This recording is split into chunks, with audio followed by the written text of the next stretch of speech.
Hello good morning जोहार, मैं संजय और आप देख रहे हैं न्यूज झारखंड। समय हो चला है झारखंड की खबरों को जानने का, उनसे अपडेट होने का। तो चलिए जानते हैं आज की झारखंड की 25 मुख्य बड़ी खबरों को। उससे पहले अगर आप न्यूज झारखंड चैनल पर नए हैं तो प्लीज चैनल को सब्सक्राइब करके बेल आइकन प्रेस कर दीजिए, जिससे आप तक झारखंड की हर एक छोटी बड़ी खबर का अपडेट आप तक पहुंचता रहे।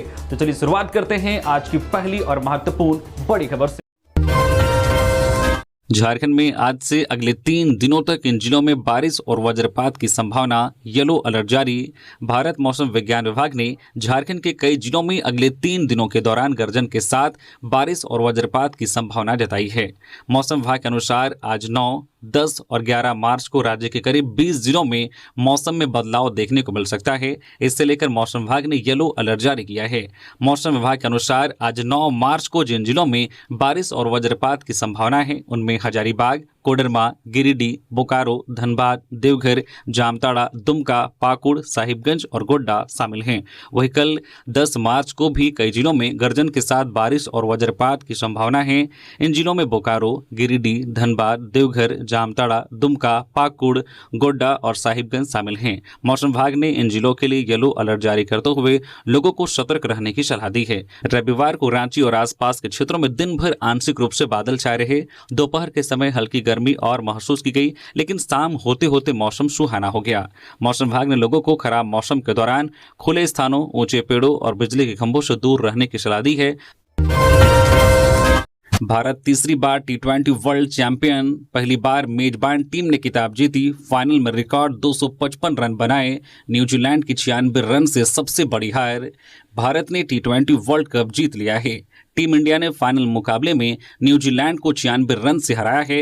अहमदाबाद में रविवार को टॉस हारकर भारत ने पहले बैटिंग करते हुए 5 विकेट पर 255 रन बनाए थे। जवाब में न्यूजीलैंड की टीम 159 रन पर ही ऑल आउट हो गई। भारत की जीत के साथ ही 3 बड़े रिकॉर्ड्स बने हैं। टीम इंडिया ने वर्ल्ड कप फाइनल में हाईएस्ट स्कोर का रिकॉर्ड्स बनाया है। भारत के लिए यह T20 वर्ल्ड कप फाइनल में सबसे बड़ी जीत है, तो न्यूजीलैंड के लिए सबसे बड़ी हार।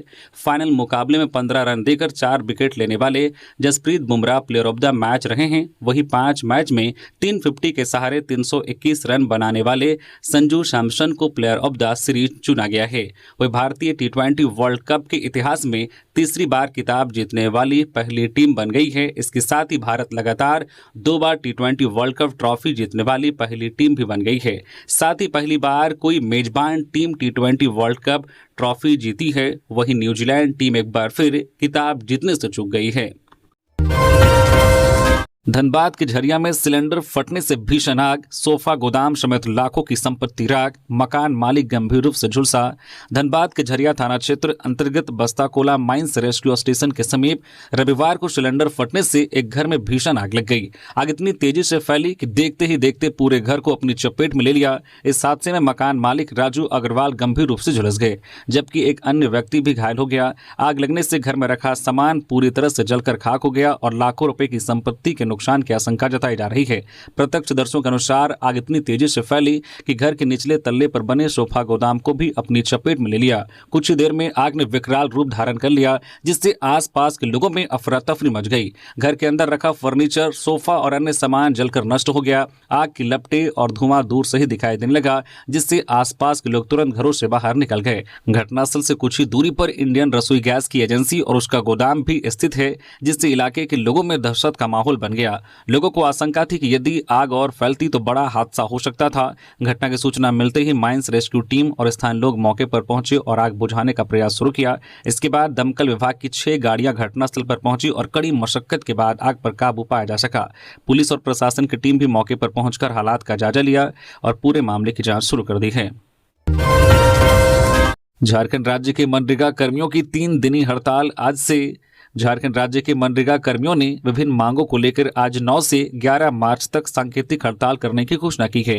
साथ ही चेतावनी दी है कि यदि सरकार द्वारा मांगों पर समुचित कार्रवाई नहीं की गई तो 12 मार्च से अनिश्चितकालीन हड़ताल की जाएगी। झारखंड राज्य मनरेगा कर्मचारी संघ के प्रदेश अध्यक्ष अनिरुद्ध पांडे ने बताया कि राज्य के मनरेगा कर्मी पिछले 6 माह से अधिक समय से बकाया मानदेय, नियमितीकरण नीति के निर्माण, समान वेतन संरचना, सामाजिक सुरक्षा व्यवस्था और मृत मनरेगा कर्मियों के आश्रितों पीड़ितों को न्यायसंगत मुआवजा देने की मांग कर रहे हैं।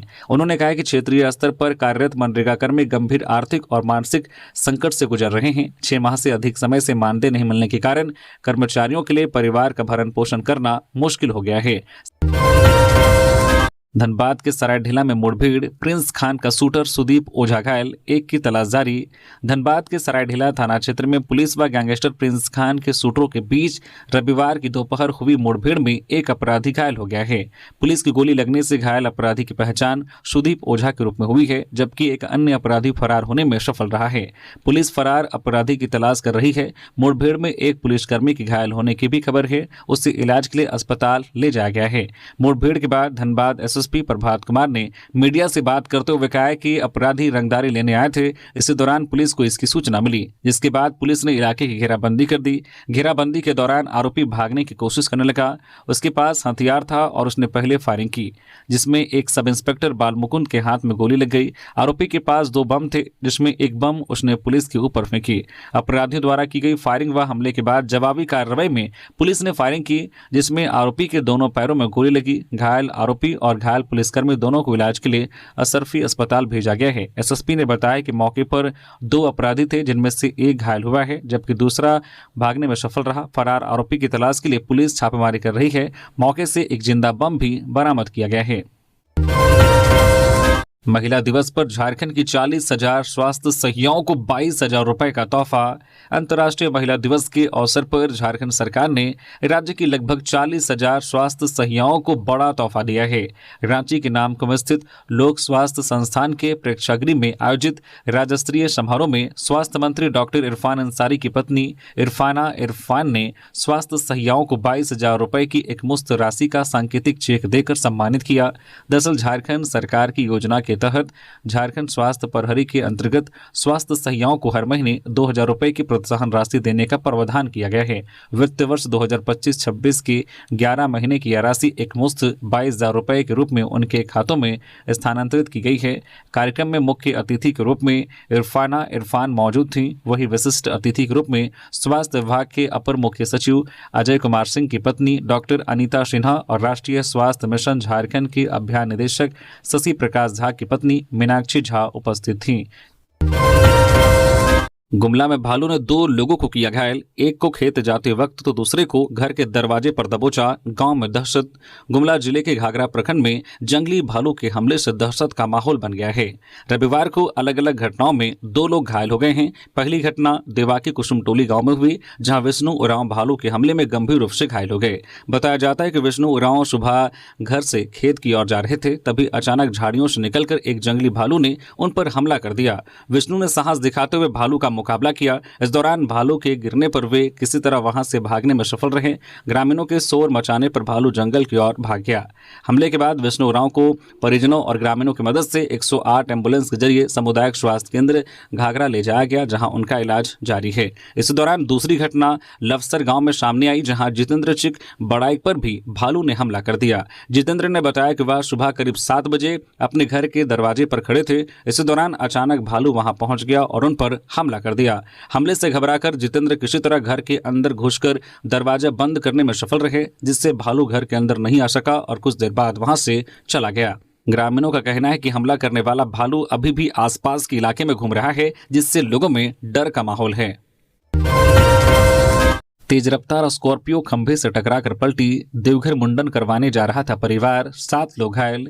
देवरी थाना क्षेत्र के देवरी देवघर मुख्य मार्ग पर फतेहपुर के पास रविवार को भीषण सड़क दुर्घटना में एक स्कॉर्पियो के परखच्चे उड़ गए।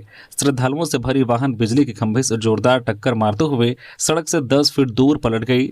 इस हादसे में स्कॉर्पियो सवार सभी 7 लोग गंभीर रूप से घायल हो गए। मिली जानकारी के अनुसार बिहार के नवादा जिले से एक ही परिवार के 7 सदस्य देवघर में मुंडन संस्कार के लिए जा रहे थे। तेज रफ्तार और सड़क किनारे खंभे से टकराने के कारण वाहन अनियंत्रित हो गया। स्थानीय ग्रामीणों ने फौरन मदद की और सभी घायलों को नजदीकी अस्पताल पहुंचाया। इस हादसे में स्कॉर्पियो सवार रागिनी देवी और नितिन सिंह सहित 5 लोगों को चोट आई, जबकि 2 अन्य को मामूली खरोंचें आई हैं। सभी 7 घायलों का प्राथमिक उपचार स्थानीय अस्पताल में किया गया। घटना की सूचना मिलने के बाद देवरी थाना पुलिस भी मौके पर पहुंची और पूरे मामले की जानकारी ली। पुलिस ने दुर्घटनाग्रस्त स्कॉर्पियो को अपने कब्जे में लेकर जांच शुरू कर दी है। सीएम स्कूल ऑफ एक्सीलेंस में एडमिशन की लगी होड़, 9,166 सीटों के लिए 36,000 से ज्यादा आवेदन। झारखंड सरकार के सीएम स्कूल ऑफ एक्सीलेंस में पेरेंट्स का अपने बच्चों के दाखिला कराने को लेकर जबरदस्त भीड़ देखने को मिल रही है। राज्य में 80 सीएम स्कूल हैं जिसमें गुणवत्तापूर्ण शिक्षा दी जाती है। राज्य भर के इन स्कूलों में कक्षा केजी से लेकर कक्षा 9 तक कुल 9,166 सीटें सीमित हैं, लेकिन अब तक 36,037 आवेदन भरे जा चुके हैं। यानी जितनी सीटें उपलब्ध हैं उसका लगभग 4 गुना अब तक आवेदन भरे जा चुके हैं। जानकारी के मुताबिक कई स्कूलों की तो ऐसी स्थिति है कि सीमित सीटों से लगभग 10 से 17 गुना अधिक आवेदन अब तक भरे गए हैं। शिक्षा विभाग के आंकड़ों के अनुसार अब तक 26,089 ऑनलाइन आवेदन और 9,948 ऑफलाइन आवेदन लिए गए हैं। स्कूलों में सीटों की संख्या लिमिट होने के कारण प्रतिस्पर्धा भी कड़ी हो गई है। ऐसे में जाहिर सी बात है कि जितनी सीटें हैं उतनी ही बच्चों को दाखिला मिलेगा, बाकी बच्चे हजारों की संख्या में बाहर हो जाएंगे। हालांकि इस साल के बजट में 100 और नए सीएम स्कूल ऑफ एक्सीलेंस खुलने की बात कही गई है। बता दें कि राज्य भर के सभी सीएम स्कूलों में 15 मार्च को परीक्षा आयोजित की गई है, जो सुबह 10 बजे से 1 बजे तक चलेगी। इसके लिए सोमवार से एडमिट कार्ड जारी कर दिया जाएगा। अंतर्राष्ट्रीय महिला दिवस पर महिला कर्मियों ने संभाली ट्रेन की पूरी जिम्मेदारी। महिला स्पेशल ट्रेन का संचालन। अंतर्राष्ट्रीय महिला दिवस के अवसर पर 8 मार्च 2026 को रांची रेल मंडल ने एक विशेष पहल करते हुए रांची से इरगांव तक महिला स्पेशल ट्रेन का संचालन किया। इस ट्रेन की खास बात यह रही कि इसका पूरा संचालन पूरी तरह महिला रेल कर्मियों के हाथों में रहा। लोको पायलट से लेकर गार्ड, टिकट चेकर, सफाई कर्मी और सुरक्षा कर्मी तक सभी जिम्मेदारियां महिलाओं ने संभाली। रांची रेल स्टेशन के प्लेटफॉर्म संख्या 1A से इस विशेष ट्रेन को रवाना किया गया। ट्रेन के रवाना होने के दौरान स्टेशन पर उत्साह और गर्व का माहौल देखने को मिला।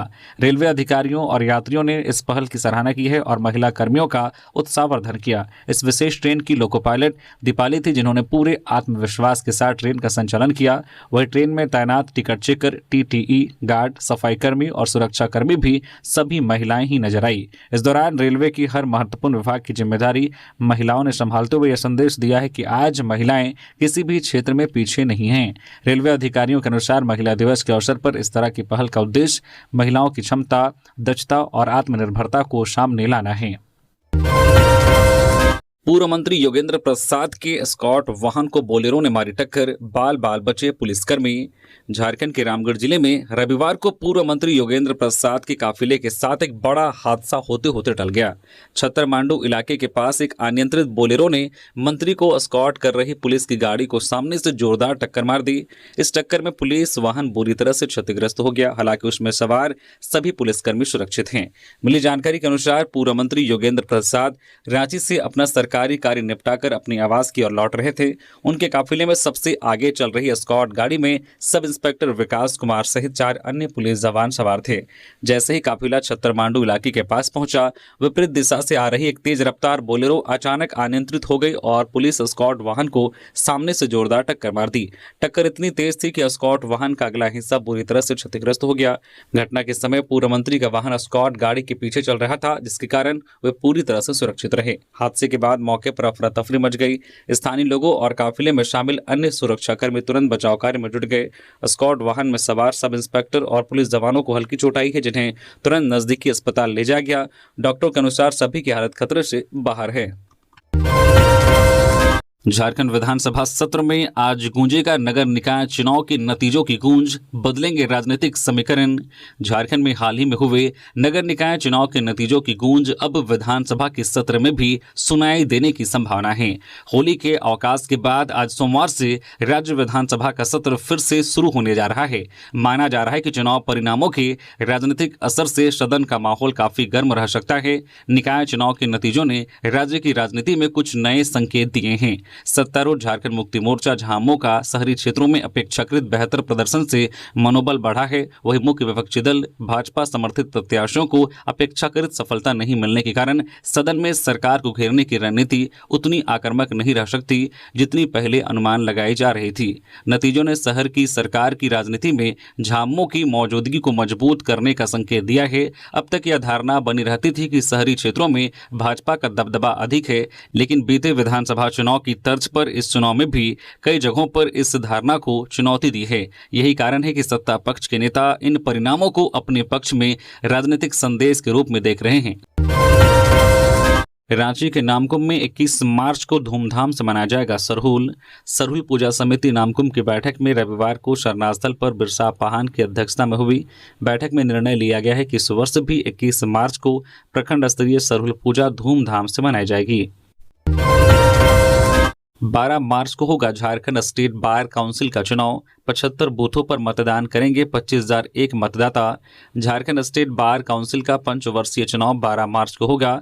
12 मार्च को दिन के 10 बजे से शाम के 5 बजे तक मतदाता अपने मताधिकार का प्रयोग कर सकेंगे। राज्य के 37 जिला और अनुमंडलीय बार एसोसिएशन में मतदान की व्यवस्था की गई है। इसके लिए 75 मतदान केंद्र बनाए जा रहे हैं।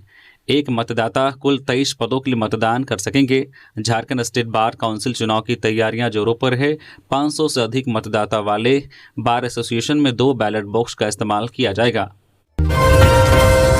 झारखंड के शहरों की खुलेगी किस्मत, नगर निकायों को मिलेंगे 3367 करोड़ रुपए, अब विकास पकड़ेगा रफ्तार। झारखंड में नगर निकाय चुनाव के बाद अब शहरी विकास से जुड़े लंबित कार्यों को आगे बढ़ाने की उम्मीद बढ़ गई है। लंबे समय से लंबित निकाय चुनाव संपन्न होने से राज्य के शहरों के विकास के लिए बड़ी राशि मिलने का रास्ता साफ हो गया है। राज्य के नगर निगम, नगर परिषद और नगर पंचायतों को 15वें वित्त आयोग के तहत वर्ष 2021 से 2026 तक की अवधि के करीब 3367 करोड़ रुपए मिलने का प्रावधान है। इसमें से कुछ राशि राज्य को मिली है, लेकिन राज्य में निकाय चुनाव नहीं होने के कारण आयोग की अनुशंसा पर मिलने वाला अनुदान रुक गया था। वर्तमान में राज्य सरकार का 1600 करोड़ रुपए से अधिक पर दावा है। पार्षदों के निर्वाचित होने के बाद अब राज्य सरकार नए मेयर, अध्यक्ष और पार्षदों के निर्वाचित होने के बाद राज्य सरकार वित्त आयोग की अनुशंसा पर मिलने वाले अनुदान पर दावा पेश करेगी। राज्य में लंबे समय तक जो कई शहरी निकायों में निर्वाचित बोर्ड नहीं था और प्रशासकों के माध्यम से कामकाज चल रहा था। इस कारण योजनाओं की प्राथमिकता तय करने और वित्त आयोग की राशि के प्रभावी उपयोग में व्यवहारिक दिक्कतें आ रही थी। नगर विकास विभाग के अनुसार अब नए जनप्रतिनिधियों के आने के बाद नगर निकाय अपने क्षेत्रों की जरूरत के अनुसार विकास योजना तैयार करेंगे। इसी के आधार पर वित्त आयोग की राशि का उपयोग किया जाएगा। गोली मारे हैं, अब की बम से मारेंगे, गैंगस्टर प्रिंस खान ने रेस्टोरेंट संचालक को दी धमकी। विदेश में बैठकर अपने गैंग को झारखंड में ऑपरेट कर रहा प्रिंस खान पुलिस के लिए बड़ा सिरदर्द बनता जा रहा है। शनिवार की रात रांची के रेस्तरां में हुई गोलीबारी मामले की जिम्मेदारी ली है। इसके साथ ही प्रिंस खान ने एक बार फिर से रेस्तरां संचालक को बम से मारने की धमकी दी है। रांची पुलिस सूत्रों ने धमकी देने के मामले की पुष्टि की है। रांची में एयरपोर्ट थाना क्षेत्र के लोधमा रोड कुतियातू चौक के समीप में स्थित होटल टिटॉस में शनिवार रात हथियारबंद अपराधियों के द्वारा की गई ताबड़तोड़ फायरिंग की जिम्मेदारी कुख्यात अपराधी प्रिंस खान ने ली है। शनिवार की रात हुई फायरिंग में होटल के एक कर्मचारी मनीष की मौत हो गई थी। रांची पुलिस से मिली जानकारी के अनुसार घटना के अंजाम देने के कुछ ही घंटे के भीतर रेस्तरां के संचालक के मोबाइल पर प्रिंस खान ने अपना ऑडियो मैसेज भेज गोलीबारी की जिम्मेदारी ली। प्रिंस खान ने एक बार फिर से संचालक को धमकी दी है कि अगर वह रंगदारी की रकम नहीं देगा तो इस बार उसके घर पर बम से हमला करवाएगा। बता दें कि जिस रेस्तरां में गोलीबारी की गई उसके मालिक राजकुमार गोफ हैं। राजकुमार ने बताया कि पिछले साल 25 दिसंबर को भी प्रिंस खान के नाम पर उससे 1 करोड़ रुपए की रंगदारी मांगी गई थी। इसकी सूचना उन्होंने पुलिस को दी थी। प्रिंस खान के द्वारा धमकी दिए जाने के बाद राजकुमार को 1 महीने के लिए बॉडीगार्ड भी दिया गया था, लेकिन कुछ दिन पहले ही बॉडीगार्ड को क्लोज कर दिया गया। झारखंड में शहरी नगर निकाय चुनाव में जीत हासिल करने वाले भाजपा समर्थित जनप्रतिनिधियों का बीजेपी ने किया स्वागत। हालांकि धनबाद और हजारीबाग के मेयर नहीं पहुंचे। झारखंड में हुए शहरी निकाय चुनाव में जीत हासिल करने वाले भाजपा समर्थित विजयी जनप्रतिनिधियों को सम्मानित करने के लिए रविवार को रांची में एक सम्मान समारोह का आयोजन किया गया। भारतीय जनता पार्टी के राष्ट्रीय महामंत्री अरुण सिंह की उपस्थिति में आयोजित इस सम्मान समारोह में नगर निगम क्षेत्रों से निर्वाचित मेयर, नगर परिषद, नगर पंचायत के अध्यक्ष तथा वार्ड सदस्यों को पार्टी की ओर से सम्मानित किया गया। कांके के बोडिया स्थित गीतांजलि बैंक्वेट हॉल में हुए कार्यक्रम में राज्य के 3 नगर निगम क्षेत्रों रांची, मेदिनीनगर और आदित्यपुर के मेयरों को सम्मानित किया गया। भाजपा के 2 बागी उम्मीदवार जिन्होंने स्वतंत्र रूप से चुनाव लड़कर मेयर पद जीता था, धनबाद के संजीव सिंह और हजारीबाग के अरविंद राणा को भी सम्मान सूची में शामिल किया गया था, लेकिन वे कार्यक्रम में शामिल होने रांची नहीं पहुंचे। हालांकि बाद में प्रदेश अध्यक्ष ने स्पष्ट किया है कि धनबाद के मेयर एवं पूर्व विधायक संजीव सिंह को आमंत्रित नहीं किया गया था, क्योंकि उन्होंने पार्टी द्वारा समर्थित उम्मीदवार के खिलाफ चुनाव लड़ा था और पार्टी के शौकोज नोटिस का जवाब भी नहीं दिया था। सम्मान समारोह के बाद भाजपा के सभी जिला अध्यक्षों की राजनीतिक बैठक हुई। इसके पश्चात कोडरमा सहित अन्य जिलों के अलग अलग दलों के कई नेता भाजपा में शामिल हुए। आखिर ऐसा क्या हुआ कि खुलेआम डंडा बरसाते नजर आई इटखोरी सीओ सविता सिंह? क्या है पूरा मामला? झारखंड के चतरा जिले की इटखोरी की अंचल अधिकारी सीओ सविता सिंह का एक विवादित वीडियो सोशल मीडिया पर तेजी से वायरल हो रहा है। वीडियो में उन पर युवाओं को गालियां देने और लाठी से मारने का आरोप लगाया जा रहा है। मिली जानकारी के अनुसार चतरा जिले में आयोजित राजकीय इटखोरी महोत्सव की तैयारियों का जायजा लेने के बाद सीओ सविता सिंह लौट रही थी। इस दौरान पास से गुजर रहे कुछ कार सवार युवकों और अधिकारियों के बीच किसी बात को लेकर बहस शुरू हो गई। बताया जा रहा है कि बहस के दौरान स्थिति अचानक तनावपूर्ण हो गई और सीओ सविता सिंह ने अपना आपा खो दिया। आरोप है कि उन्होंने युवकों को गंदी गालियां दी और लाठी से उन पर वार भी किया। इस पूरी घटना का वीडियो किसी ने मोबाइल से रिकॉर्ड कर लिया, जो अब सोशल मीडिया पर तेजी से वायरल हो रहा है। हालांकि विवाद बढ़ने के बाद महिला अधिकारी की ओर से यह कहा गया है कि संबंधित युवक गन्ने के जूस में शराब मिलाकर पी रहे थे और उसी को लेकर विवाद की स्थिति बनी। फिलहाल इस घटना को लेकर इलाके में चर्चा का माहौल है और सोशल मीडिया पर भी लोग इस मामले को लेकर तरह तरह की प्रतिक्रियाएं दे रहे हैं। तनिष्क ज्वेलर्स लूट का प्रयास मामला, सूरत और बेंगलुरु से 2 आरोपी गिरफ्तार, हथियार और बाइक बरामद। बोकारो पुलिस को सेक्टर 4 स्थित तनिष्क ज्वेलर्स शोरूम में लूट के प्रयास के मामले में बड़ी सफलता मिली है। पुलिस ने इस घटना में शामिल 2 और आरोपियों को गिरफ्तार किया है। रविवार को बोकारो के पुलिस अधीक्षक हरविंदर सिंह ने प्रेस वार्ता कर इसकी जानकारी दी। उन्होंने बताया कि गिरफ्तार आरोपियों को गुजरात के सूरत और कर्नाटक के बेंगलुरु से पकड़ा गया है। यह घटना 11 जनवरी 2026 को हुई थी, जब अज्ञात अपराधियों ने बोकारो सिटी सेंटर स्थित तनिष्क ज्वेलर्स शोरूम में हथियार के बल पर लूट की घटना को अंजाम देने की कोशिश की। यह घटना 11 जनवरी 2026 को हुई थी, जब अज्ञात अपराधियों ने बोकारो सिटी सेंटर स्थित तनिष्क ज्वेलर्स शोरूम में हथियार के बल पर लूट की कोशिश की थी। पुलिस ने सीसीटीवी फुटेज, मोबाइल लोकेशन और अन्य तकनीकी साक्ष्यों के आधार पर आरोपियों की पहचान और उनकी तलाश शुरू की। लगातार प्रयास के बाद पुलिस टीम को सफलता मिली और दोनों आरोपियों को अलग अलग राज्यों से गिरफ्तार किया गया। पुलिस ने आरोपियों की निशानदेही पर 2 देशी पिस्टल, 4 जिंदा गोलियां और घटना में इस्तेमाल की गई एक मोटरसाइकिल बरामद की है। धनबाद रेल मंडल में महिलाओं ने संभाली प्रमुख जिम्मेदारियां, महिला दिवस पर ट्रेन परिचालन से सुरक्षा तक की कमान, क्षमता को मिला नया मंच। अंतर्राष्ट्रीय महिला दिवस के अवसर पर रविवार को भारतीय रेलवे ने महिलाओं को प्रमुख जिम्मेदारियां सौंपकर एक प्रेरक पहल की। धनबाद रेल मंडल में महिला कर्मचारियों ने ट्रेन परिचालन, टिकट बुकिंग, टिकट चेकिंग और सुरक्षा व्यवस्था जैसे महत्वपूर्ण कार्यों की कमान संभाली। इस पहल के तहत विभिन्न स्टेशनों पर महिला कर्मियों को प्रमुख पदों पर तैनात किया गया। पूरे दिन रेलवे की कई सेवाओं का संचालन महिलाओं के नेतृत्व में हुआ, जिसे यात्रियों ने भी सराहा। यह पहल महिलाओं की क्षमता और जिम्मेदारी निभाने की उनकी क्षमता को दर्शाने का एक विशेष प्रयास माना जा रहा है। जेपीएससी की नई नियुक्ति नियमावली से नीट बेस्ड पॉलिटेक्निक लेक्चररों में चिंता, बजट सत्र से उम्मीदें। झारखंड के अलग अलग जिलों के पॉलिटेक्निक कॉलेजों में कार्यरत नीट बेस्ड लेक्चरर अपनी मांगों को लेकर पिछले कई दिनों से सरकार से गुहार लगा रहे हैं। पिछले कुछ दिनों पहले मुख्यमंत्री आवास के समीप बड़ी संख्या में एकत्रित इन शिक्षकों ने जेपीएससी द्वारा जारी पॉलिटेक्निक लेक्चरर नियुक्ति विज्ञापन का विरोध किया था। इस नियुक्ति को लेकर शिक्षकों का कहना है कि नई नियमावली उनके साथ अन्यायपूर्ण है। इससे वर्षों से पॉलिटेक्निक कॉलेजों में सेवा दे रहे लेक्चररों का भविष्य अंधकार में जा सकता है। वहीं अब इन लेक्चररों को यह उम्मीद है कि अवकाश के बाद सोमवार से शुरू हो रहे विधानसभा के बजट सत्र में यदि उनके मुद्दे को सदन में उठाया गया तो उनकी समस्या का समाधान निकल सकता है। लेक्चररों से मिली जानकारी के अनुसार झारखंड में पहले 252 नीट बेस्ड लेक्चररों की नियुक्ति की गई थी, जिनकी न्यूनतम शैक्षणिक योग्यता बीटेक निर्धारित की गई थी। ये सभी लेक्चरर पिछले कई वर्षों से पॉलिटेक्निक कॉलेजों में नियमित रूप से छात्रों को शिक्षा दे रहे हैं और कॉलेजों की शैक्षणिक गतिविधियों को सुचारू रूप से संचालित करने में उनकी महत्वपूर्ण भूमिका रही है। इन लेक्चररों का कहना है कि सीमित संसाधनों के बावजूद उन्होंने तकनीकी शिक्षा की गुणवत्ता बनाए रखने में अहम योगदान दिया है। इसी बीच जेपीएससी ने 13 फरवरी को 355 पदों पर पॉलिटेक्निक लेक्चरर की नियुक्ति के लिए नया विज्ञापन जारी किया है, जिससे उनके भविष्य पर संकट के बादल मंडराने लगे हैं।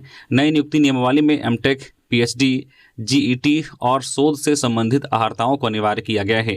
नई नियमावली के तहत जारी विज्ञापन की शर्तों को वर्तमान में कार्यरत कई नीट बेस्ड लेक्चरर पूरा नहीं कर पा रहे हैं, जिसके कारण वे इस भर्ती प्रक्रिया से बाहर हो जाएंगे। उनका कहना है कि जब उनकी नियुक्ति हुई थी तब निर्धारित नियमों के तहत ही उनका चयन किया गया था। ऐसे में अब नई और उच्च अहर्ता लागू कर देना उनके साथ अन्याय है।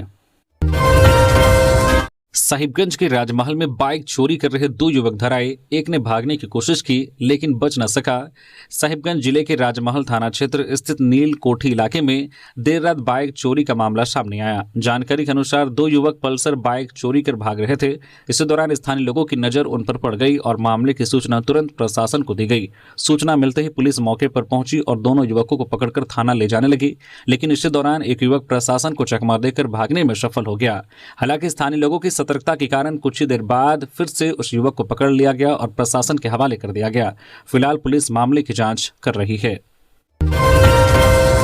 राष्ट्रपति द्रौपदी मुर्मू के कथित अपमान का मामला, भाजपा एसटी मोर्चा ने रांची में फूंका सीएम ममता बनर्जी का पुतला। राष्ट्रपति द्रौपदी मुर्मू के कथित अपमान मामले को लेकर भाजपा एसटी मोर्चा के कार्यकर्ताओं ने रांची में पश्चिम बंगाल के मुख्यमंत्री ममता बनर्जी का पुतला फूंका। बड़ी संख्या में भाजपा के अनुसूचित जनजाति मोर्चा के कार्यकर्ता, रांची महानगर के कार्यकर्ता, पूर्व राज्यसभा सांसद समीर उरांव के नेतृत्व में परमवीर अल्बर्ट एक्का चौक पर प्रदर्शन किया। इससे पहले भाजपा प्रदेश अध्यक्ष आदित्य साहू, रक्षा राज्य मंत्री संजय सेठ भी पश्चिम बंगाल के मुख्यमंत्री के व्यवहार पर आपत्ति जता चुके हैं। पार्टी कार्यकर्ताओं के साथ ममता बनर्जी पुतला फूंकने के बाद भाजपा एसटी मोर्चा के राष्ट्रीय अध्यक्ष समीर उरांव ने कहा है कि सत्ता के नशे में ममता बनर्जी को अब मर्यादा याद दिलानी पड़ रही है। पूर्व राज्यसभा सांसद ने कहा है कि देश की प्रथम महिला जो जनजातीय समुदाय से आती है, उनका अपमान जानबूझकर ममता बनर्जी ने किया है। समीर उरांव ने कहा है कि राष्ट्रपति द्रौपदी मुर्मू 7 मार्च 2026 को पश्चिम बंगाल के दार्जिलिंग सिलीगुड़ी वाले इलाके में आयोजित 9वें अंतर्राष्ट्रीय संताल सम्मेलन में भाग लेने गई थी। उस कार्यक्रम में विदेश से भी कई लोग आए हुए थे। वैसी स्थिति में ना तो राष्ट्रपति के लिए मान्य प्रोटोकॉल का पालन किया गया, बल्कि उनका कार्यक्रम स्थल बदल दिया गया। उन्होंने कहा कि लोकतंत्र में ऐसे कृत्य अक्षम्य हैं। समीर उरांव ने कहा है कि पश्चिम बंगाल के मुख्यमंत्री द्वारा राष्ट्रपति के बंगाल दौरे के दौरान किए गए व्यवहार से भाजपा की कार्यकर्ताओं के साथ साथ आदिवासी समुदाय के लोग जो है मर्माहत हैं। लेकिन हैरत की बात यह है कि देश दुनिया की छोटी छोटी बातों पर प्रतिक्रिया देने वाले मुख्यमंत्री हेमंत सोरेन और उनकी पार्टी चुप है। समीर उरांव ने कहा है कि आज अल्बर्ट एक्का चौक पर पुतला फूंका है, कल से यह जो है कार्यक्रम प्रखंड और मंडल तक पहुंचेगा। हम देश की राष्ट्रपति का अपमान बर्दाश्त नहीं करेंगे। जमशेदपुर में महिला सम्मान समारोह में महिला पार्षदों का अभिनंदन, मेयर सुधा गुप्ता और बन्ना गुप्ता हुए शामिल। अंतर्राष्ट्रीय महिला दिवस के अवसर पर मानगो के सहारा सिटी में महिला सम्मान समारोह का भव्य आयोजन किया गया। कार्यक्रम का आयोजन उपेंद्र सिंह मस्तान के नेतृत्व में किया गया, जिसमें समाज में उत्कृष्ट योगदान देने वाली महिला वार्ड पार्षदों को सम्मानित किया गया। इस अवसर पर मानगो की मेयर सुधा गुप्ता और पूर्व मंत्री बन्ना गुप्ता विशेष रूप से उपस्थित रहे। कार्यक्रम में सभी महिला पार्षदों को अंगवस्त्र और सम्मान प्रतीक देकर अभिनंदन किया गया। अपने संबोधन में मेयर सुधा गुप्ता ने कहा है कि महिलाएं आज हर क्षेत्र में अपनी मजबूत उपस्थिति दर्ज करा रही हैं। नगर विकास से लेकर सामाजिक नेतृत्व तक महिलाओं की भूमिका लगातार बढ़ रही है। उन्होंने कहा है कि महिला पार्षदों का सम्मान समाज में महिलाओं के आत्मविश्वास और नेतृत्व क्षमता को और मजबूत करेगा। रोड एक्सीडेंट होने पर 1.5 लाख तक कैशलेस इलाज, पलामू में शुरू हुई नई स्कीम। सड़क दुर्घटना में घायल आर्थिक रूप से कमजोर लोगों के लिए राहत भरी खबर है।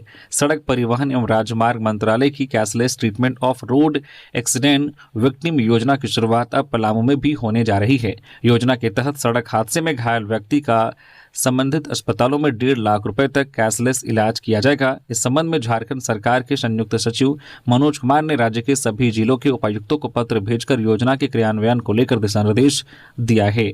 पत्र में मंत्रालय के पोर्टल पर लॉगिन आईडी बनाने और योजना के संचालन की प्रक्रिया का प्रारूप भी भेजा गया है। योजना लागू होने के बाद सड़क दुर्घटना में घायल व्यक्ति को आयुष्मान भारत से संबंधित अस्पतालों में तत्काल इलाज की सुविधा मिलेगी। अस्पताल को जख्मी के इलाज से संबंधित पूरी जानकारी पोर्टल पर अपलोड करनी होगी। होली के दिन जमीन कारोबारी की हुई थी हत्या, पाकुड़ पुलिस ने 2 आरोपियों को दबोचा। सोना जोड़ी सदर अस्पताल से हुई गिरफ्तारी। पाकुड़ नगर थाना क्षेत्र में होली के दिन हुई जमीन कारोबारी की हत्या के मामले में पुलिस को अहम सफलता मिली है। पुलिस ने इस मामले में 2 आरोपियों को गिरफ्तार किया है। गिरफ्तार आरोपियों की पहचान खुदू मंडल और कृष्णा मिश्रा के रूप में हुई है। रविवार को पाकुड़ एसडीपीओ दयानंद आजाद ने प्रेस वार्ता कर पूरे मामले का खुलासा किया है। उन्होंने बताया कि 4 मार्च को होली के दिन नगर थाना क्षेत्र के तलवा डांगा निवासी देवराज सरकार उर्फ नेमा की चाकू मारकर हत्या कर दी गई थी। पुलिस टीम ने कार्रवाई करते हुए मालपहाड़ी ओपी क्षेत्र के बाहर ग्राम निवासी खुदू मंडल और कृष्णा मिश्रा को सोना जोड़ी सदर अस्पताल से गिरफ्तार किया। गिरफ्तारी के दौरान पुलिस ने 3 मोटरसाइकिल और एक i10 कार सहित कुल 4 वाहनों को भी जब्त किया है। पुलिस के अनुसार गिरफ्तार आरोपी खुदू मंडल के खिलाफ नगर थाना में पहले से 2 मामले दर्ज हैं। अंतर्राष्ट्रीय महिला दिवस पर लोहरदगा एसडीपीओ ने महिलाओं को आगे बढ़ने और साइबर ठगी से बचने के लिए किया प्रेरित। लोहरदगा जिले के एसडीपीओ अधिकारी श्रद्धा केरकेटा ने अंतर्राष्ट्रीय महिला दिवस पर महिलाओं को शुभकामनाएं दी और साथ ही समाज में कदम से कदम मिलाकर चलने के लिए प्रेरित किया। एसडीपीओ श्रद्धा केरकेटा ने महिलाओं को आगे बढ़ने के लिए शिक्षा के साथ साथ आत्मविश्वासी होने की भी सलाह दी। आगे उन्होंने कहा कि लगातार मेहनत करते रहना चाहिए ताकि जब वो सफल हो तब समाज में उनकी एक अलग छवि बनेगी। साथ ही महिलाओं को साइबर ठगी से बचने की भी अपील किया।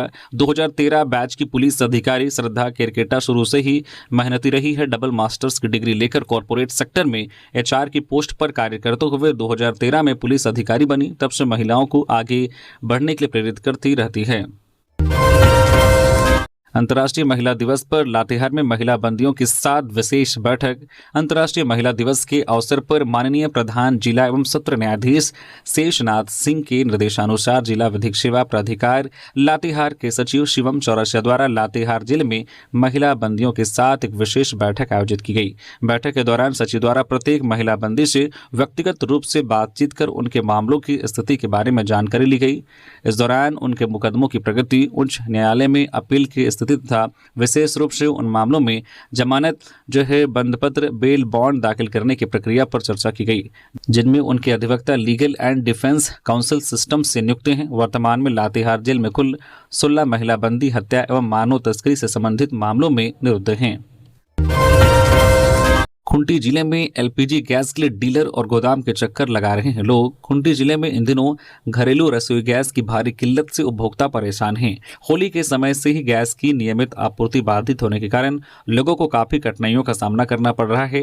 गैस सिलेंडर के लिए उपभोक्ता रोजाना डीलर के कार्यालय और गैस गोदाम का चक्कर लगा रहे हैं, लेकिन उन्हें सिलेंडर नहीं मिल पा रहा है। उपभोक्ताओं का कहना है कि गैस के लिए की गई ऑनलाइन बुकिंग भी स्वतः रद्द हो जा रही है। इससे लोगों की परेशानी और बढ़ गई है। कई लोग मजबूरी में पड़ोसियों से सिलेंडर लेकर काम चला रहे हैं। एक गैस डीलर ने बताया कि होली के कारण कई ड्राइवर और मजदूर छुट्टी पर चले गए हैं, जिससे गैस की ढुलाई प्रभावित हुई है। इसके कारण जिले में आपूर्ति बाधित हो गई है। गैस की कमी के कारण कालाबाजारी की शिकायतें भी सामने आ रही हैं। उपभोक्ताओं ने जिला प्रशासन से जल्द गैस आपूर्ति सुचारू करने की मांग की है। हजारीबाग में अस्मिता एथलीट्स लीग का आयोजन, महिला खिलाड़ियों को मिला बेहतर प्लेटफॉर्म। अंतर्राष्ट्रीय महिला दिवस पर हजारीबाग में अस्मिता एथलीट्स लीग का आयोजन किया गया, जिसमें महिला खिलाड़ियों ने बढ़ चढ़कर भाग लिया। महिला खिलाड़ियों को प्रोत्साहित करने के लिए आयोजन किया गया है। अस्मिता एथलीट्स लीग में कई प्रतियोगिता आयोजित की गई। खेल मंत्रालय भारत सरकार के तत्वावधान में भारतीय खेल प्राधिकार और मेरा युवा भारत के सहयोग से अस्मिता एथलीट्स लीग का आयोजन किया गया है।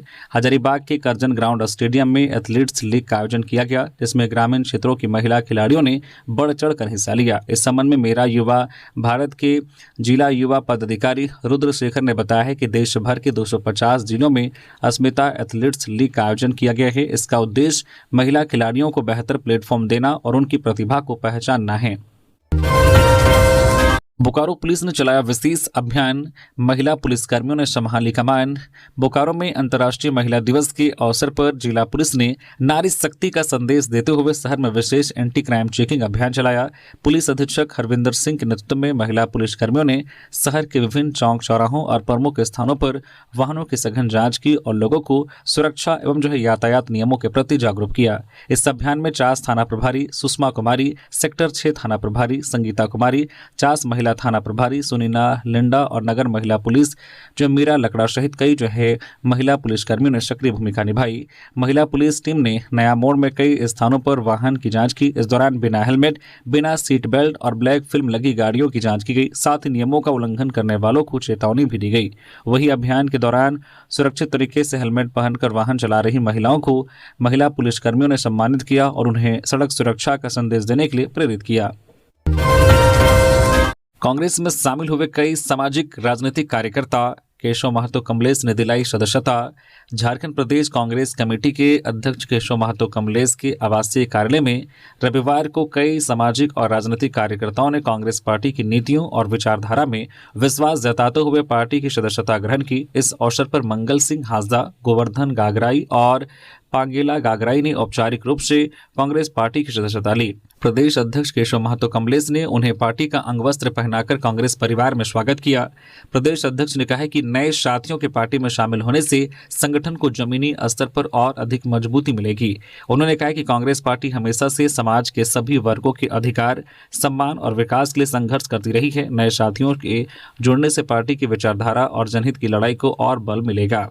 तो ये थी आज की झारखंड की टॉप बड़ी खबरें। इसी तरह से झारखंड की हर एक छोटी बड़ी खबर देखने के लिए आप हमारे चैनल न्यूज़ झारखंड चैनल को सब्सक्राइब करके बेल आइकन प्रेस कर दीजिए, जिससे आप तक झारखंड की हर एक छोटी बड़ी खबर का अपडेट आप तक पहुंचता रहे। तो अभी के लिए बस इतना ही, हमें दीजिए इजाजत, फिर मिलते हैं किसी और खबरों के साथ। धन्यवाद।